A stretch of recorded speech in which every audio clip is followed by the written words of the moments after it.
All right. Good morning, friends. Welcome to yet another homeschooling show. Hear him up there? Oh, my beloved family. We had a lovely talk this morning, me and my wife. We rarely ever get time to sit and talk, you know. There's always so much going on. But it's nice to sit by the fire and have a little chat. I got a little gospel chord progression there. I'll show you later. Just some more of that organ stuff that I'm stealing. I love the organ players. We got some fun questions that have some hot stuff poured into the viewer comment bin. I love the viewer comment bin. Let's see what we got. This guy said, hey, Tom, I get the paragon of tone with gain, reverb, delay in my basement, and then it all goes out the window on a small stage in a sports bar with a bass drum up my butt and a cymbal in my ear. Any advice? Well, that is the age-old problem. That's a tough one. I mean, getting a good tone in your bedroom, your basement, or your office, and then translating that to the stage of any size is never easy. My advice, just keep it simple, right? I mean, all the subtleties of all the stuff that you can really hear, in a small room kind of goes out the window when you're playing in a club, a noisy club, with a loud band. Subtle reverbs and delays, it doesn't really mean much. You gotta, just try to get a good bass tone, I've spent many nights sitting in bars, drinking beers, watching bands play. I know a lot about the subject. And I have noticed, just in general, if you're watching a band play in a bar, if a guy's playing a Gibson, you can always hear him. And when they're playing a Fender, you can never hear him. You guys ever notice that? I think it has something to do with the mid-range content. Like Fenders are amazing guitars, and I love them, for recording and all that. But unless you're Jimi Hendrix or David Gilmour or one of those guys, it's hard to get a Fender to really, or Stevie Ray or one of those guys. Like in a small club, a Fender can sort of disappear because there's not a lot of mid-range in those pickups. You know what I mean? This is just a general blanket statement. I'm not trying to get a bunch of hate mail here, but Gibsons have a way of cutting through, even at lower volumes. I don't know why, in a bar. Am I wrong? You guys tell me. And I know one thing that I learned when I was playing with Walsh,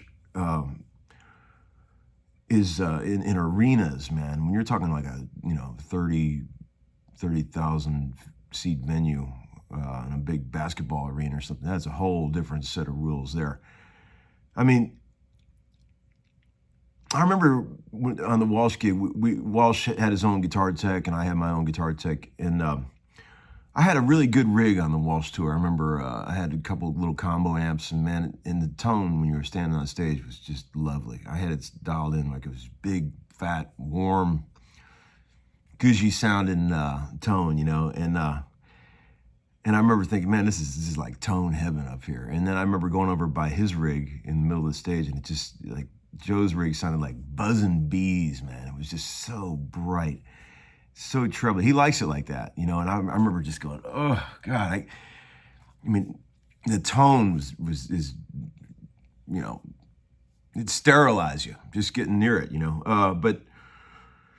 but when I would, at sound checks, early in the day, I would go sit out in the crowd and I would watch our guitar techs, test the rigs. And I would just sit out there by the soundboard, man. And my rig sounded like, ugh, compared to Joe's. Joe's rig sounded amazing out front because all that treble.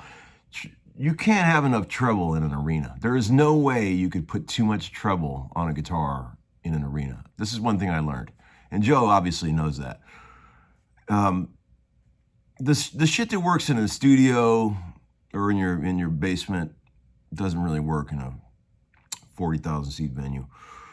And also when it gets into reverbs and delays, they're kind of pointless in a place that big, you know what I mean? So I just say keep it simple, boys. Keep it real simple. Here's another one. Guy said, hey Tom, have you ever gone to a session and thought, man, this isn't for me? Like if you weren't digging the music or the people involved, how do you handle it? Well, dude, let me tell you, after all these years, for as many triumphs as I've had in the studio and amazing experiences, I've had an equal or more number of just nightmarish experiences, but that's all part of the thing, I'm not complaining. I mean, it's a cool job, but man, any session player has had his share of just nightmarish experiences, stuff that makes you question your whole existence, I've had days when I walked out of the studio just like, that's it, I'm quitting music. Fuck music. I mean, it takes a minute to recover from those, those will get you. I mean, I feel like session players are like boxers, they carry the scars of these horrible experiences on their face, like, see that one? Detroit, 1966. See this one? Chicago, 1968. That kind of stuff. That's how I feel, like an old boxer, man. All these back alley fights that I've been involved in. I've definitely got PTSD from some of them. I remember I had one session one time years ago with this producer guy from Denmark that lasted for a week. And they paid us an obscene amount of money. It's the only reason I didn't leave. But it was a traumatic experience. I still have flashbacks of it to this day, how absolutely traumatic it was. When I think back on it, it must be like what a woman feels like when she looks back on like a rape scene that she was involved in, like just this horrible, like I would give the money back that I made to never have had to experience that. And that guy actually called me again recently and wanted me to do more stuff years later, and I was like, hell no. But anyway, there's been a couple times when I've definitely almost walked out of sessions. I did walk out of a session one time. I remember many, many years ago, I walked out of a session. Funny story, really. I was working for this producer guy. I can't really mention any names, but his initials were Reed Arvin. And he's a good guy, and he went on to be a successful author and all that. So I think he's out of music now, but he hired me to do an overdub one time. And you guys know, I told you I don't smoke weed. I think he thought I was stoned, but I don't even smoke the weed. And I showed up to do some overdubs on a session he was doing. And man, it was rough. It was a bad match, He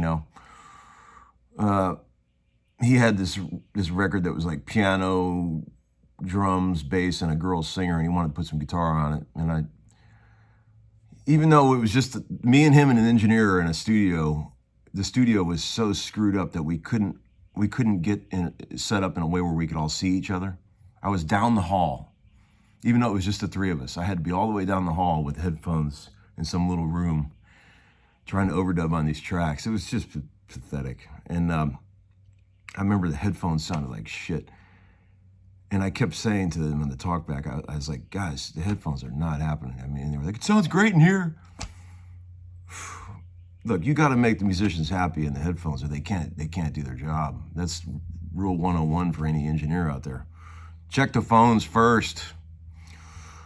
But anyway, yeah, he hated everything I played, I remember. This is a long, long time ago. And I'm not bitter, I swear. But remember I said a few episodes ago how much of everything I do is keyed off the vocal?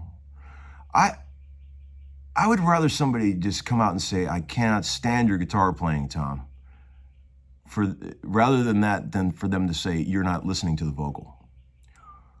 That's one thing that no one can ever accuse me of. I always am listening to the vocal. Always, always, always. And it's a thing with me. So at one point, I remember we were getting through this track and it was horrible. And the guy said, he said, hey, that note you're playing is clashing with the vocal. And I said, oh, okay. Let me try another note. And I played another note. And he goes, let me play that back for you so you can hear how it's clashing with the vocal. And I said, dude, it's the root note of the chord. There's no safer note that I could possibly play here. And he goes, do you want to argue about what note it is, or do you want to play something that sounds good? And I just took the phones off. Click, click, shut the amps off. He didn't even know that I had already checked out. And he was still trying to talk to me over the talkback, and I was gone. And then he came running down the hall, and he was like, what's going on, man? And I go, dude, some people just aren't meant to work together. I'll pay the cartage on this one, just let me get out of here, right? That kind of thing. Sometimes you have to do shit like that just out of self-defense. I mean, he's a big old fella. He probably would have whipped my ass if he wanted to, but that doesn't mean you have to endure that kind of shit, you know? But I've forgotten about it, as you can tell. All right, here's another one. You know, some people wanted to know about that silly picture I showed yesterday on this thing where I was talking about, you know, the time I got to play with a Beatle. Can you imagine Tom Bukovac, your old buddy, your old alcoholic guitar teacher, how thrilled I was to play with a Beatle? I mean, and he was so close to me. He was like right there, man. His ride cymbal was like right here. And he was great. And he was so cool, man. He's such a cool guy. So funny and unassuming. I loved him. I mean, he was cracking me up. But that whole day was surreal. It was Walsh's 70th birthday party in this crazy little club somewhere in LA. And everybody in there was like a heavy hitter celebrity, you know. It was like overkill. I mean, everybody was there. I mean, you know, Joe's got some cool friends, you know, and like Tom Hanks, Jeff Lynne, Bill Withers, all these actors, Stuart Copeland, you know, all these people. And I was in a house band with Steve Lukather, Don Was, and Ringo. And it was just an amazing night. You know, one of those nights where I just felt lucky to be there, you know, because I have no business hanging around with people like that. And toward the end of the night, I had a funny experience that I wanted to share. Maybe you guys will get a kick out of this. As the party was sort of winding down, I walked by the table, and Rita Wilson and Tom Hanks were sitting there. And I know Rita a bit because I played on her record when she came to Nashville and made a record. She's like the coolest lady in the world. Such a sweet, sweet person.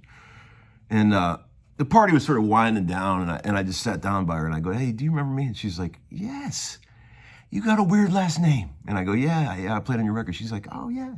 She goes, and she reached over to Tom Hanks. She goes, Tom, this is Tom Bukovac. He played on my record in Nashville. And he goes, oh, hey, man, nice to meet you. And he was talking to some other people. And I said, hey, Tom, can I ask you one question? And he said, yeah, man. I said, what's a movie, in your opinion, that no one's ever seen that you think everybody should see? And he goes, let me think about that. And he turned around and he started talking to other people that he was with. And I talked to Rita for a while, and she's so cool, man. She's just the coolest person. And about 5 minutes later, I thought he'd forgotten about it, but Tom just turns around and he goes, Francis Ford Coppola made a movie, 1969. It's called The Rain People. Watch it. So I promptly went home and bought this DVD on the eBay, watched it. If anybody cares about movies, let me know what you think of that. It's cool that he said that. He's a very cool guy. Tom Hanks, Rita Wilson, good people. All right, so enough of my yakking. Let's talk music for a minute. This shit that I was playing earlier, if anybody cares, look at these changes. This is just sort of a little brain twister to get you to play over changes, you know, because it's simple, but it's not, right? C over G, F minor over A flat, D over A, and then you got G minor over B flat, and then C over F over C. And then back to the original thing. Here it is.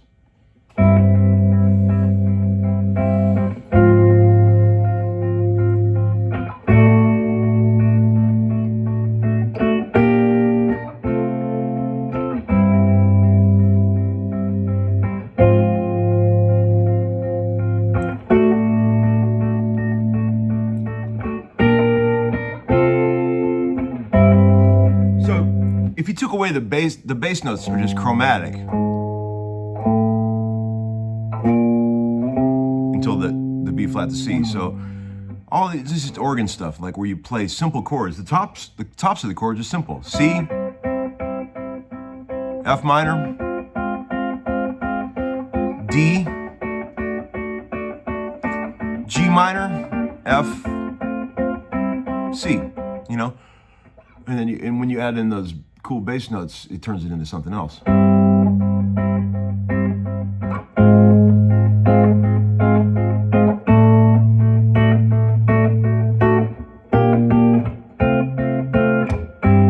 Right? So you really, the reason I'm even showing you this is because it's a cool little brain twister to play over changes. Like you could sort of play in C over this, just kind of noodle around in C, and it works a little bit. But if you don't really acknowledge the chord changes, it sounds a little weird. Like on the one chord, you could be C, but when it goes to that 4 minor, there's some cool notes, some color notes you could be hitting, like sharp in the 5,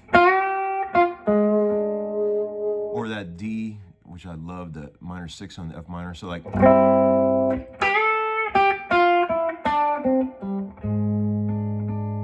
over that. And then this D, the third chord, is where it gets tricky, because you're up a whole step from the root.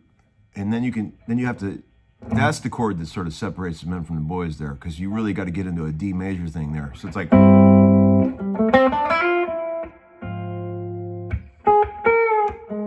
then this chord, and then you're back to the root, you know? So here you go.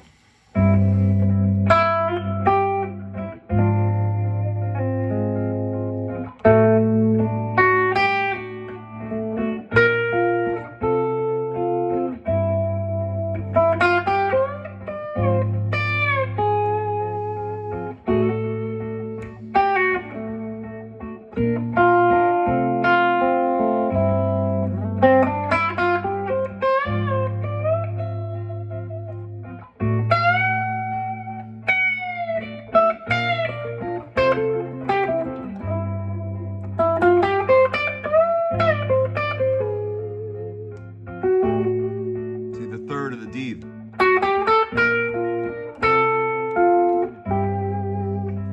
And just some gospel type stuff that you could goof with, right? Go ahead and write a song on it. I don't care if you want. So guys, good chats today. Again, let me say thank you to all the sweethearts I love my viewers. You guys are awesome. Hilarious comments. Keep it up. It's making it fun for me, you know, like all the funny shit you guys write. I'll keep on doing them as long as it's fun. All right. Take care, fellas. See you next time.